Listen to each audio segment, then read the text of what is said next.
நேயர்களே, நான் உங்கள் ஜோதிடர் மாரிமுத்துராஜ். நேயர்களே, ஒரு திருமண பொருத்த பந்தத்தை பார்த்து அமைக்கும் பொழுது இந்த 9 பொருத்தம் 10 பொருத்தங்கிறது சுத்த அம்பக்கு. பிளானட்டுடைய பொசிஷனை நன்கு பார்த்து அமைக்கணும்.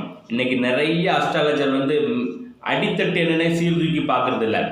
ஒரு லக்கணத்துக்கு திருமண பொருத்தம் பார்க்கும் பொழுது எனி லக்கணத்துக்கு 7ஆம் இடத்ததிபதி எதுவும் கேந்திர தோஷத்துக்கு ஆட்பட்டுக்கிறாரா, 7 வாங்கின நட்சத்திராதிபதி எப்படி இருக்கிறாரு, 7ஆம் இடத்துக்கு கூடப்பட்ட கிரகங்கள் என்ன, 7ஆம் இடத்துல எத்தனை கிரகங்கள் இருக்கு, அதே மாதிரி 3ஆம் இடம் தாம்பத்திய ஸ்தானத்துக்கு கிரக சேர்க்கைகள் எப்படி இருக்கு, 5ஆம் இடம் உத்தரஸ்தானத்துக்கு கிரக சேர்க்கைகள் எப்படி இருக்கு, இந்த மாதிரி ஒவ்வொரு ஸ்தான பலத்தையும் நன்கு பார்க்கணும். 7 மைனஸ் ஆகி 11 வலிமைப்பட்டிருந்தால் நிச்சயமா செகண்ட் லைஃப் வந்துடும்.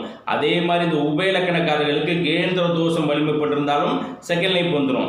அது மாதிரி ஒவ்வொரு லக்கணத்துக்கும் இந்த கேந்திர தோஷத்தையும் பார்க்கணும், 7 வாங்கின நட்சத்திரத்தையும் பார்க்கணும், 7 கூடப்பட்ட கிரகத்தையும் பார்க்கணும், 11 இளையதாரம் வலிமைப்பட்டிருக்கான்னு பார்க்கணும். 3ஆம் இடங்கிறது தாம்பத்திய ஸ்தானம், உடல் உறவை தரிக்கக்கூடிய ஸ்தானம்.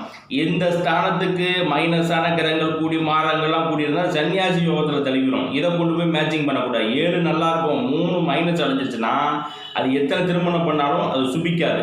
அப்போ இந்த மாதிரி ப்ளஸ்ஸான ஒரு ஜாதகத்துக்கு மைனஸான ஜாதகத்தை பொருத்திடக்கூடாது. ஒரு சில மைனஸ் இருந்தால் கூட ஆப்போசிட் ஜாதகத்தில் ப்ளஸ்ஸிங்காக அந்த ஸ்தான பலத்தை நன்கு பார்த்து அமைத்தால் இல்லறம் நல்லறமாக இருக்கும். இந்த பரிகாரம் பண்ணுறேன் அதை பண்ணுறேன்னு சொன்னால் உருட்டுக்கப்பட்டு ஜோசியர். இந்த பரிகாரம் பண்ணிலாம் எதையும் மாற்றி அமைக்க முடியாது. என்ன விதியோட பிறந்திருப்போ அதுக்கு தக்கவாறு சூட் பண்ணி தான் நம்ம அமைக்க முடியும்.